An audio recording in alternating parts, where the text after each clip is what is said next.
माणसाचं मोठेपण तो कोणत्या राजवाड्यात जन्मला यावर ठरत नसतं, तर त्यांनी परिस्थितीच्या कोणत्या वादळांना पायदळी तुडवलं यावर ठरतं. नशीब नावाच्या कागदावर गरिबीची रेषा घेऊन अनेक जण जन्माला येतात, पण काही हाताची बोटं अशी असतात जी त्या नशिबाच्या रेषेलाच स्वतःच्या कष्टानं पुसून टाकतात आणि तिथे स्वाभिमानाचा एक नवा इतिहास लिहितात. जेव्हा नशिबाचे दरवाजे बंद असतात आणि परिस्थिती समोरून आव्हान देत उभी असते, तेव्हा काही माणसं रडत बसत नाहीत, तर ती इतिहास घडवायला निघतात. ज्यांच्या डोक्यावरनं बालपणीच आई वडिलांचं छत्र हरवलं, ज्यांना गरिबीच्या अंधारानं वेढलं, त्यांना आजी आणि आजोबा यांनी माया लावत मोठं केलं. घरची परिस्थिती एवढी बिकट होती, शिक्षण घ्यावं का सोडून द्यावं हा प्रश्न त्यांच्यासमोर उभा होता. पण हार न मानता मित्रांच्या पुस्तकातून ते शिकत राहिले, पण शिक्षण सोडलं नाही. डोळ्यात शिक्षणाचं स्वप्न घेऊन जगणारे एक वादळ म्हणजेच डॉक्टर DS काटेसर.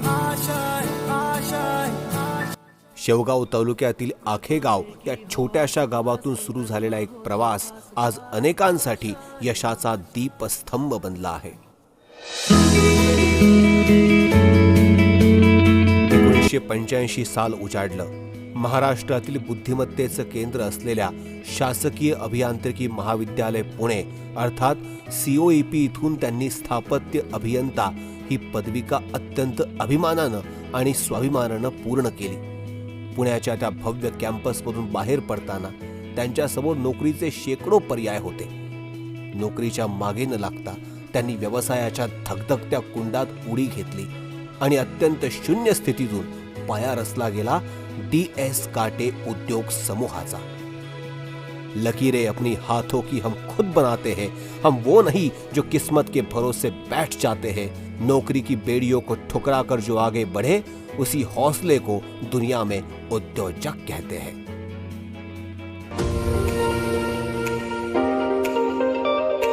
काटेसर केवळ व्यवसायातच रमले नाहीत, तर समाजाप्रती असलेल्या कर्तव्याची त्यांना जाणीव होती. अर्थशास्त्र या विषयाची त्यांना प्रचंड आवड. सर्वसामान्य माणसाला पैशाचं गणित कळावं, तो आर्थिकदृष्ट्या सक्षम व्हावा, म्हणून त्यांनी लोकांना अर्थसाक्षर करण्याचं पवित्र काम हाती घेतलं. त्यांच्या याच ज्ञानानं आणि लेखणीनं समाजाला अर्थदिशा, अर्थजागर, अर्थसंपदा आणि अर्थनीतीसारखी अनमोल पुस्तकं दिली. ही पुस्तकं आज अनेकांच्या जीवनाला नवी दिशा देत आहेत. आपलं शरीर मजबूत असेल तर सर्व संपत्ती आपली, या विचारांवर सरांचा ठाम विश्वास आहे. 61व्या वर्षीही त्यांचा उत्साह एखाद्या तरुणाला लाजवेल असा आहे. उद्योजक क्षेत्रातील व्यस्त दिनचर्या आणि दुसरीकडे अथांग पसरलेल्या सह्याद्रीच्या उत्तुंग कड्यांना गवसणी घालण्याचा ध्यास, हे समीकरण म्हणजेच डॉक्टर DS काटेसर. व्यवसायानं उद्योजक असलेल्या काटेसरांना ट्रेकिंगची एक विशेष आणि मनापासून आवड. महाराष्ट्राचं सर्वोच्च मानबिंदू असलेलं कळसुबाई शिखर असो की दुर्गम आणि ऐतिहासिक रतनगड, रांगडा हरिश्चंद्रगड असो की अध्यात्म आणि निसर्गाचा संगम असणारा मांगी तुंगी गड, सरांच्या जिद्दीनं आणि पावलांनी ही सर्व अथांग शिखरं विलया सर केली आहेत.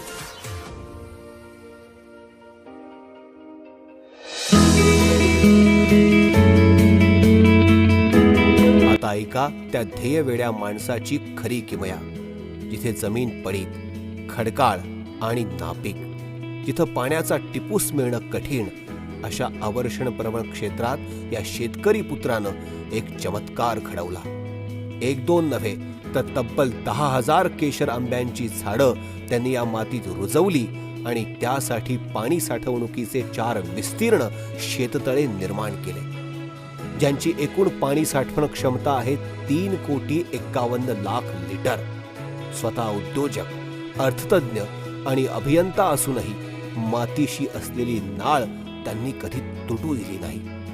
ओसाड रानात त्यांनी नंदनवन फुलवलं. खडकाळ जमिनीतून सोन्याचं पीक काढणाऱ्या या ध्येयवेड्या माणसाबद्दल एवढंच म्हणावंसं वाटतं, कोण म्हणतं नशिबाने सगळं काही मिळतं, कष्टाच्या घामानं इथं वाळवंटातही केशर फुलतं.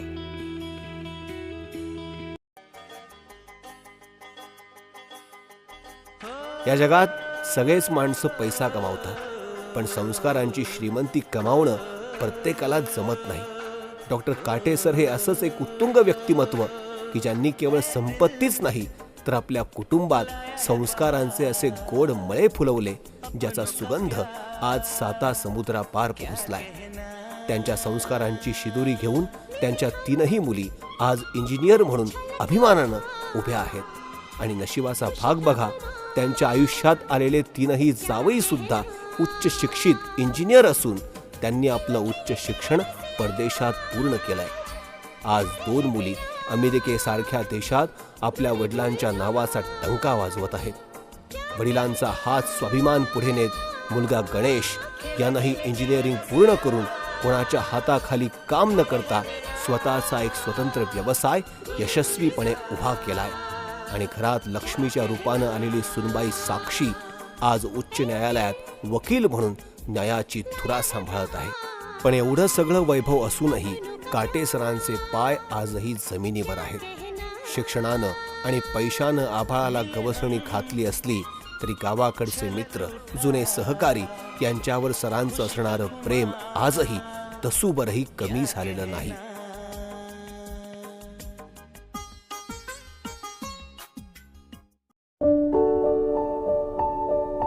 लग्नात आहेर, मानपान आणि हुंड्याची थाटमाट आपण नेहमीच पाहतो. पण याच गर्दीत काही माणसं अशी असतात जी समाजाला एक नवी आणि आदर्श दिशा देतात. डॉक्टर DS काटे यांनी आपल्या लाडक्या मुलीच्या लग्नात कोणताही हुंडा किंवा मानपान केला नाही की घेतला नाही. इतकंच काय, पारंपरिक आहेर नाकारून त्यांनी पाहुण्यांना पुस्तकांचा आहेर आणण्याचं आवाहन केलं. लग्नाच्या मांडवात चक्क पुस्तक प्रदर्शन भरवण्यात आलं होतं. पुस्तक विक्रेत्यांचा सन्मान करून त्यांच्यासाठी तिथं सुयोग्य स्टॉल्स लावण्यात आले. लग्नाच्या शुभमुहूर्तावर डॉक्टर काटे यांनी अक्षरांच्या रूपानं आपल्या मुलीचं पुस्तकरूपी कन्यादान केलं. तब्बल 1 लाख रुपयांची पुस्तकं त्यांनी गरजू विद्यार्थी आणि ग्रामीण भागातील वाचनालयांना भेट दिली. माझ्या मुलींना म्हणजे जसं कन्यादान आपण जसं करतो मुलीविषयी, त्या कन्यादानापासून जेवढं वेगवेगळ्या वस्तू, मोटरसायकल म्हणा, हे म्हणा ते म्हणा, अशा वस्तू घेण्यापेक्षा पुस्तकरूपी कन्यादान मी आज केलेलं आहे. त्यांना माहेरहून सासरकडे ज्ञान घेऊन जावं आणि साक्षर भारताचे स्वप्न अशा छोट्या छोट्या उपक्रमातून निश्चितच सक्सेस होते. जेव्हा काम प्रामाणिक असतं तेव्हा सन्मान स्वतः चालत येतो. 40 वर्षांच्या व्यावसायिक कालखंडात सरांनी व्यवसाय वृद्धीसोबतच सामाजिक ऋणानुबंध जोपासले. म्हणूनच त्यांच्या या दैदिप्यमान प्रवासाची दखल घेत Commonwealth vocational university kingdom of tonga या आंतरराष्ट्रीय विद्यापीठाकडून त्यांना PhD प्रदान करण्यात आली.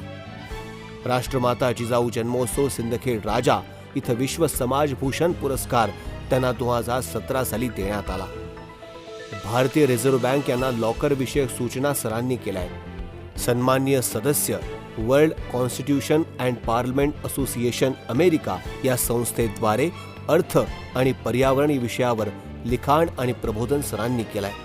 अर्थनीती ग्रंथाचे प्रकाशन माननीय खासदार शरदचंद्रजी पवार साहेब यांच्या शुभ हस्ते दिनांक 19 नोव्हेंबर 2020 रोजी मुंबई इथं पार पडलंय.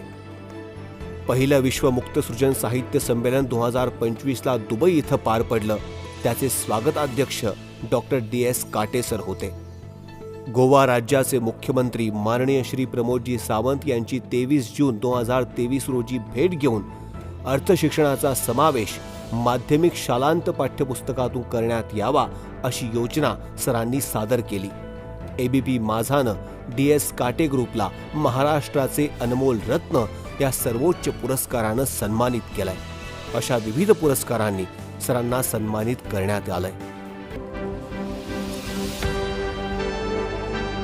आज अशा या अष्टपैलू, संघर्षशील आणि मार्गदर्शक व्यक्तिमत्वाचा म्हणजेच आपल्या डॉक्टर DS काटे सरांचा 61वा वाढदिवस.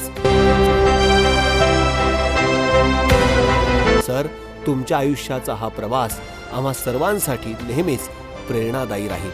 तुम्हाला सुख, समृद्धी, दीर्घायुष्य आणि उत्तम आरोग्य लाभो हीच ईश्वरचरणी प्रार्थना.